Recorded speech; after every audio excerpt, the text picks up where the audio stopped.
Does getting in shape help you get a relationship? The quick answer is absolutely yes. Now, before I give you the long answer, I have to give you a quick warning here, a quick disclaimer.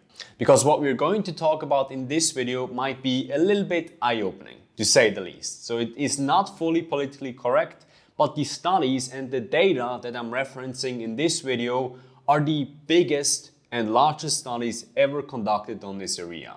If you appreciate, therefore, the truth that I'm sharing in this video, then keep watching and smash the like button. If not, then now is the time to leave. Alright, now let's dive in. Look, your relationship life starts to improve the moment and the day you realize this.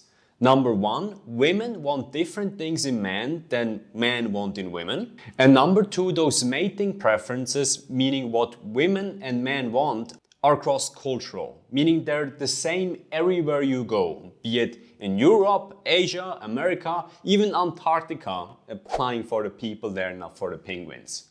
And I know that those two things are really not what Disney movies show you, but don't take my word for it. Take David Buss' word for it. He's the leading researcher on this field and he made a big study in 1989. It's a study where they researched mating preferences in 37 cultures with over 10,000 participants, finding exactly what I shared with you before. Number one, women want different things in men than men want in women.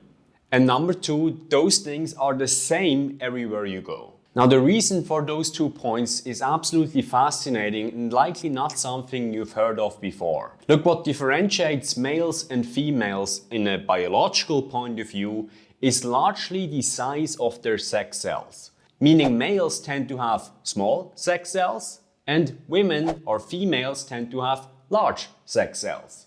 Also, human males tend to produce an extremely large amount of those male sex cells, 12 million per hour, and women produce a small amount of those large sex cells, about 400 fertile eggs in their lifetime. But not only are females producing less sex cells, they're also the ones that are responsible for carrying around the human child in their body for 9 months at a time and then breastfeeding for up to 3 to 4 years. So by definition, females in biology put a higher amount of investment in their offspring. And this is super important to know because if you look at things in the light of evolution, for example, human males in the past, they could have a casual fling and then they could simply walk away, losing only a few hours, or let's be honest, a few minutes of their time. But the human female in evolutionary history just simply couldn't. There was a chance that she could get pregnant, which then again could impact her life for months, years, and even decades. So because the investment of women is higher, they tend to be the choosing sex. They tend to be very selective with which partner they want to mate with. And I know we have birth control since the last 60 years, since 1960.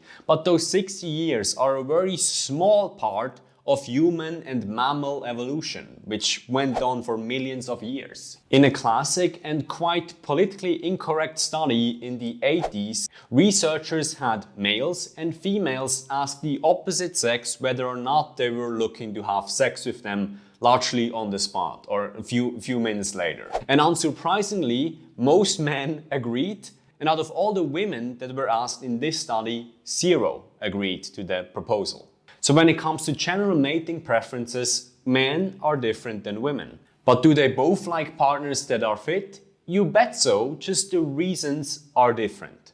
Now, what is common between both genders is that both genders like to be with a partner that is healthy. Signs of bad health, such as bad grooming habits to even STDs, are considered extremely undesirable in a mate.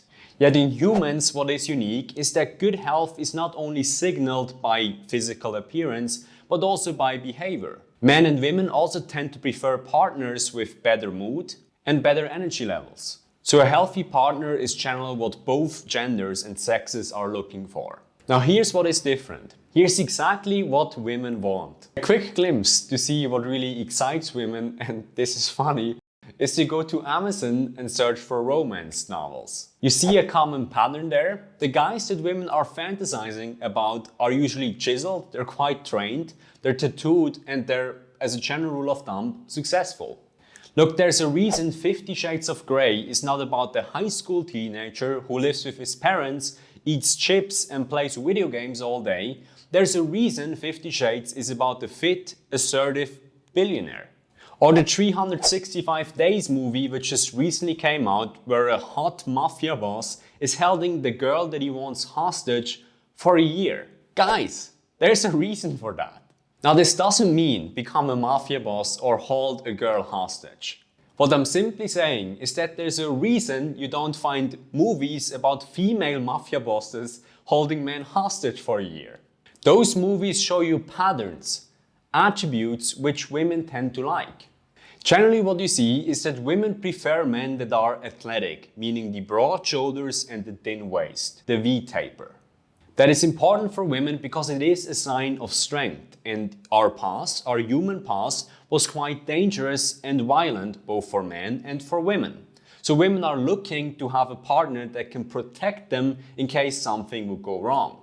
That's why men on average are twice as strong as women.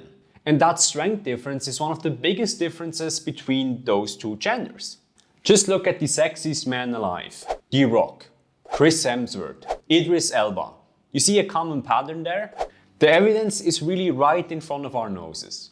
The reason this is likely the first time you've ever heard about that and heard about it that clearly is that, well, women want men that just get it. And that's okay. That's perfectly fine. That's not our fault. That's not women's fault. We simply must understand the rules of the game. Look, I do a lot of free calls with vegans that are looking to get in great shape. And I'm a vegan as well, and my coaching is I do help vegans get in awesome shape. It's a great coaching, by the way. And sometimes I'm on a call with a guy who really tells me, hey Florian, I want to go for that coaching. I just want to talk about it with my wife, partner, spouse, whatever. And every time I hear that, I think, dude, that is not good. Stop. If you keep doing things like that, your partner, your wife, your girlfriend will lose attraction for you. Fact of the matter is that women dislike guys which they have to remind over and over again to do something with their life and go to the gym or work out. Your wife, partner, girlfriend wants you to make that decision. She wants you to know what you want and go for it, like the badass warrior that you are.